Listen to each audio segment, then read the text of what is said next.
Асимо знае перфектно къде да отиде, защото разположението на бара е предварително програмирано. Сега ще открие и бармана, като използва инфрачервените си сензори, за да го разпознае. Mr. Barman, I'm here to receive 2 tea and orange juice for Ms. Pathia. I'm receiving drink for Ms. Pathia. Okay. I got it. Is this fine? I'll start the delivery to Ms. Pathia. I'm running to the table.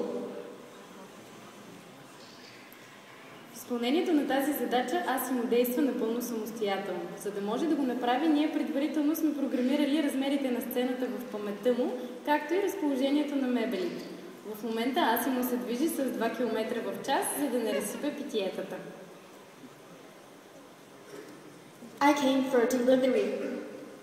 I brought 2 tea and orange juice.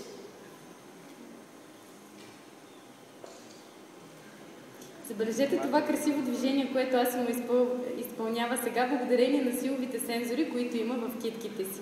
Асимо знае точно кога таблата е поставена на масата и точно кога трябва да я пусне. Thank you, Асимо!